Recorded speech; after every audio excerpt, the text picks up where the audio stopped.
किताब में लिखते हैं कश्मीर को भारत से अलग हो जाना चाहिए। नहीं, गुलाम नबी आजाद ने कहा छक्के तो बड़े बड़े मारे, लेकिन कांग्रेस का स्कोर शून्य कर दिया उन्होंने। कि लाइन तोड़ने की तो सीमा कांग्रेस ने ये कर दी है। अगर लाइनों पे ध्यान रखेंगे तो कांग्रेस को वही याद करना पड़ेगा कि कभी खुद पे कभी हालात पे रोना आया और बात निकली तो हर एक बात पे रोना आया। इसलिए क्या कसूर है बेचारे अभिषेक हाफिज लोन है। हाफिज लोन, सबसे पहले मैं ये जानना चाहता हूं, ये काला गमछा आपने क्यों डाला हुआ है?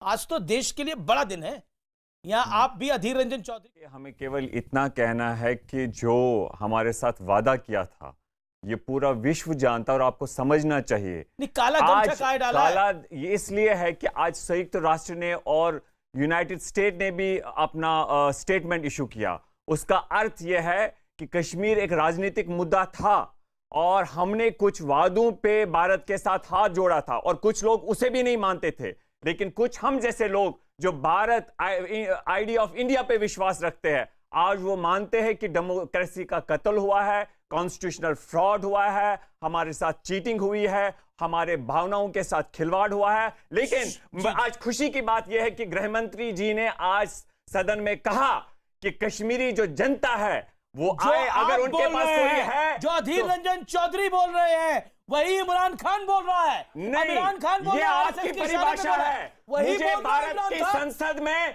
गृह मंत्री ने कहा कश्मीरी लोगों आप चर्चा करो, आपको अगर कोई शंका है तो हम आपसे बात करेंगे। कपड़ा आपने गले में डाल लीजिए या आंख पे डाल लीजिए, क्योंकि अभी तक 70 साल तक आपने काली पट्टी बांधी हुई थी। अरे मैं ये कह रहा हूं कि आज से हमारी लड़ाई शुरू हुई है। क्या लड़ाई करेंगे? क्या लड़ाई? हम अहिंसा से लड़ेंगे।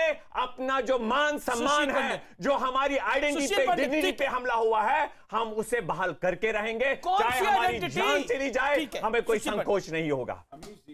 अमित शाह कह रहे हैं कि हमारी जान भी निछावर है और ये कह रहे हैं कि हमारी जान चली जाए, उनको अल्लाह लंबी आयु दे। लेकिन जो आज उनकी लंबी आयु को देश की भी जरूरत है इस समय। भारत संविधान का वो कहता है उसकी मोहर मिलनी चाहिए नया स्टेट बनाने के लिए, और पार्लियामेंट आज कहता है हम ही है। एक सेकंड, सुशील पंडित जी, क्या आपको लगता है इनके साथ नाइंसाफी हो गई है? नहीं, मैं बहुत नाइंसाफी हुई है। मैं ये काला कपड़ा डालकर आए हैं मेरे भाई हैं इरफान हफीज लोन, मैं उनसे बड़ी दिल की बात पूछना चाहता हूं। आज मैं इनके साथ चिल्लम चिल्ली करने नहीं आया हूं, शोर मचाने नहीं आया हूं, इन पर बरसने, इनको गुस्सा करने नहीं आया हूं। शुक्रिया, आज आप हमसे ताजियत करें ना। आज हमारा मातम है।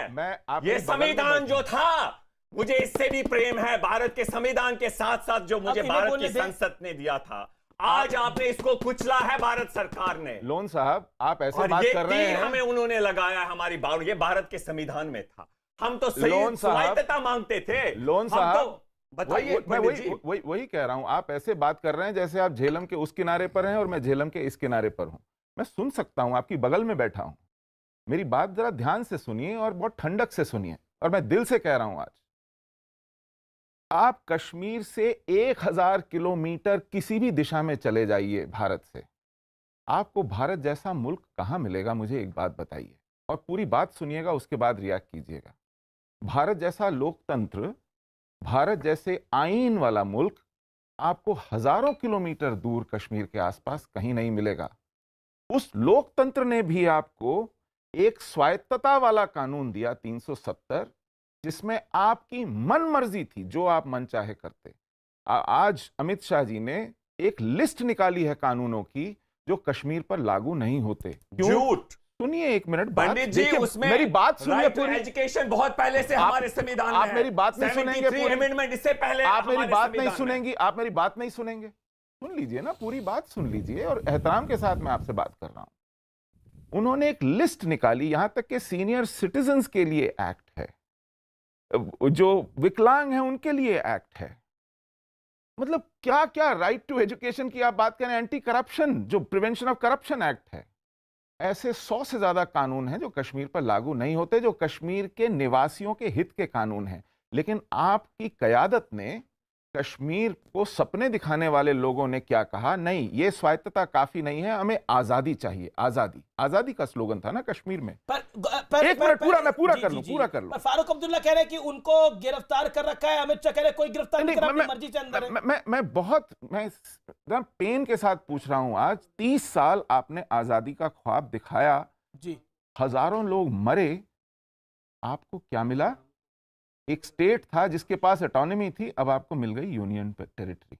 आजादी लेने चले थे आप, वजीर आजम चाहते थे ना, वजीर आजम, प्राइम मिनिस्टर चाहते थे, आपको चीफ मिनिस्टर नहीं चाहिए था। आज आपको क्या मिला? लेफ्टिनेंट गवर्नर, जो आप में से नहीं होगा, आप जिसके मातहत होंगे।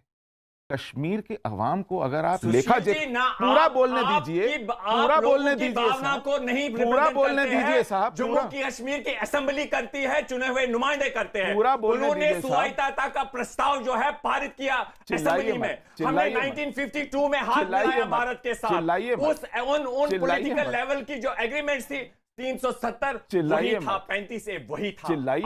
भारत सरकार ने उसे तोड़ा है, लेकिन मेरे गृह मंत्री जी ने कहा है आइए, उनको पता चला है अगर आपके पास कुछ दिल में है हम लोगों की बात सुनेंगे। इसलिए मुझे आज कहना है कि हमारे भावनाओं के साथ आपने खिलवाड़ किया है, इस मुल्क में आइडेंटिटी के साथ, ऑनर के साथ आपने खिलवाड़ किया है। माना आपके पास नंबर है, ताकत है, लेकिन एक सेकंड हाफिज लोन, सुशील पंडित को 30 सेकंड बोलने का मौका दे, फिर सुधांशु त्रिवेदी भी कुछ ऐड करना चाहते हैं, क्योंकि आप बार-बार गृह मंत्री और सरकार को रेफर कर रहे हैं। नहीं, इस मुल्क ने आपको सुना है और बड़े धैर्य से सुना है। हमारे समुदाय के समूल उखाड़े जाने के बावजूद जिन लोगों ने हमें मारा और भगाया, उन लोगों को अभय दिया है। बिट्टा कराटे और यासीन मलिक जैसे लोग, उनको जिन्होंने भी वो किया, मैंने कहा सब्र देखिए, सजा मिले, सब्र देखिए। और ये अलग मामला है। नहीं, अलग मामला है। ये हमारे जो पूर्व पंडित लोग भाई हमारे कश्मीर के थे, ये मुझे उनका देन है और मैं उनको श्रद्धांजलि देना चाहता हूं कि आज हम ये कसम लेते हैं कि हम लड़ेंगे और अपना हक लेके रहेंगे। कमाल की बात यह है कि जिन्होंने आपको ये दिया ना, उनको आपने कश्मीर से बाहर निकाल दिया। जिन लोगों ने किया होगा उनकी हम निंदा करते हैं और आप ये जानते हैं कि वहां पर सारे लाख शिकार हो गए। आपकी निंदा किस काम की है भाई? किस काम की है ये आपकी निंदा? आप कश्मीर जाकर के देखिए, आपके पिताजी को मार दिया, करते रहिए निंदा। आपके वालिद साहब को मारा ना, किसने मारा? उन्हीं ने मारा ना जिनकी आप निंदा करते हैं, करते रहिए। मौलवी फारूक को जिसने मारा, अमीश जी, वो मौलवी फारूक की बगल में दफन है। और इस जिहाद की विडंबना देखिए, दोनों शहीद हैं।